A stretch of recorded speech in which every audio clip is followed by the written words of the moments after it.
আচ্ছা, অস্ট্রেলিয়ার বিপক্ষে বাংলাদেশ আমরা যে ডারউইন টেস্ট জিতলাম 9 উইকেটে, সেটা কি আপসেট, অঘটন, নাকি বাংলাদেশ যোগ্য দল হিসেবেই জিতেছে?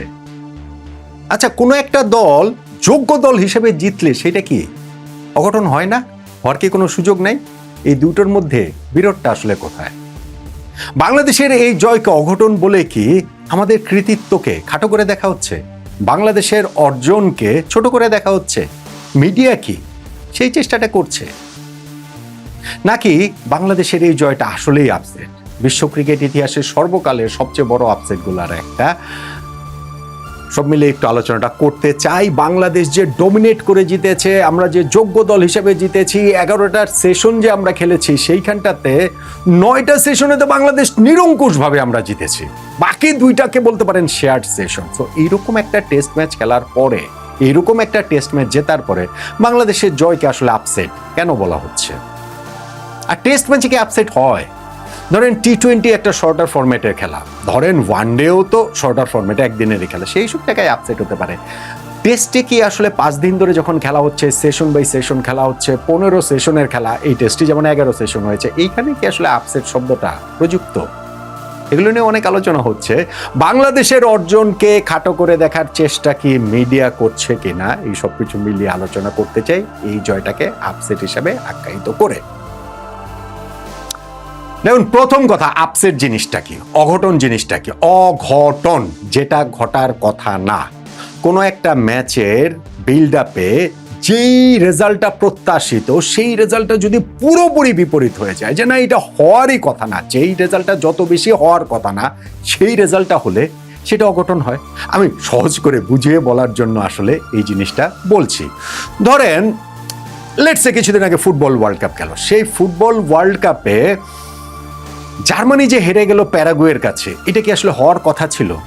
হওয়ার কথা ছিল না। তাহলে কি সেটা আপসেট, অঘটন? আপনি তো বলবেন বোধ হয়, নাকি?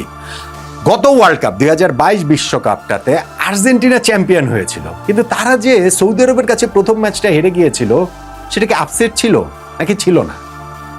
1990 বিশ্বকাপে আর্জেন্টিনা প্রথম ম্যাচ যে ক্যামেরুনের কাছে হেরে গিয়েছিল, আপসেট ছিল নাকি ছিল না? ধরেন এরকম অনেক অনেক ম্যাচ খুঁজে বের করা যাবে। আপসেটের হিসাবটা হচ্ছে কি, যে যেই দলের জেতার কোনো কারণই নাই, কথাই না, ম্যাচটা শুরু হওয়ার আগে সেই দল যদি ম্যাচ জিতে যায়, ওইটা আসলে অঘটন। সো ফুটবল ওয়ার্ল্ড কাপে আমি যে জাস্ট কয়েকটা ম্যাচের এরকম আরো ভুড়ি ভুড়ি উদাহরণ দিতে পারবো। সো এগুলো হচ্ছে কি অঘটন, যেটা হওয়ার কথা না সেই ঘটনাটা করে। যদি আমি ক্রিকেটের কথা যদি বলি, ধরেন ক্রিকেট বিশ্বকাপে 2003 বিশ্বকাপে কেনিয়া সেমিফাইনালে উঠে গিয়েছিল। এখন কেনিয়ার সেমিফাইনালে ওঠার কি কথা ছিল? কেনিয়া দুর্দান্ত দল, অসাধারণ দল সেই সময় ছিল, মরিস ওদুম্বে, স্টিভ টিকেলোরা ছিলেন, ঠিক আছে, কিন্তু তাদের সেমিফাইনালে কি ওঠার কথা ছিল? তারা যখন সেমিফাইনালে উঠে গেছে, সেটা কি আপসেট হিসাবে চিত্রিত হয়েছে কি হয়নি? হয়েছে। এখন যেই কথাটা বলা হচ্ছে যে বাংলাদেশের অর্জনকে খাটো করে দেখার চেষ্টা, সেই জায়গায় আমি একটা জায়গায় একটু নজর দিতে চাই। আজকে না কালকে, আজকেই তো মনে দেখলাম ক্রিকইনফোতে একটা রিপোর্ট করেছে যে বাংলাদেশ যে অস্ট্রেলিয়ার বিপক্ষে ডারউইন টেস্ট জিতলো, সেইটা টেস্ট ক্রিকেটের হিস্ট্রিতে গ্রেটেস্ট আপসেটগুলোর মধ্যে, সবচেয়ে বড় আপসেটগুলোর মধ্যে কোথায় থাকবে, কোথায় রাখবেন আপনি? 10টা টেস্ট ম্যাচের আলোচনা সেখানে হচ্ছে, একদম আপসেট এই শব্দটা দিয়েই করা হয়েছে।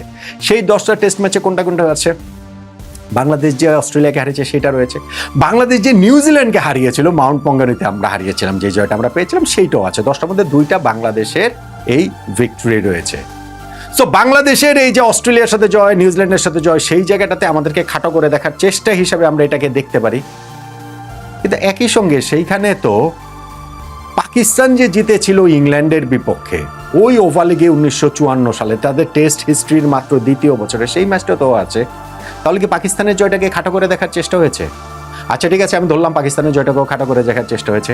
আচ্ছা, 1990 সালে ইংল্যান্ড যে ওয়েস্ট ইন্ডিজের বিপক্ষে জিতেছিল জ্যামাইকায় গিয়ে, যে যার আগে 1974 ইংল্যান্ড আগের 16 বছরে ওয়েস্ট ইন্ডিজকে হারাতে পারেনি, তার আগে র্যাশেসটাও তাদের খুবই খারাপ জঘন্য কেটেছিল অস্ট্রেলিয়ার সঙ্গে, সেই ইংল্যান্ড গিয়ে যখন ওয়েস্ট ইন্ডিজকে হারিয়ে দেয়, সেইটা আপসেট হিসেবে এই টপ 10-এর মধ্যে ক্রিকইনফো রেখেছে। তাহলে কি ইংল্যান্ডের অর্জনটাকে খাটো করে দেখার চেষ্টা হয়েছে? আচ্ছা, ওয়েস্ট ইন্ডিজ যে অস্ট্রেলিয়াকে হারিয়ে দিয়েছিল 2003 সালে, বেশি দিন আগে না, এবং আরেকটা হচ্ছে গিয়ে এই যে সামার জোসেফ ব্রিসবেনে যে হারিয়ে দিলেন 2024-এ, এই ম্যাচ দুটাকেও আসলে রাখা হয়েছে।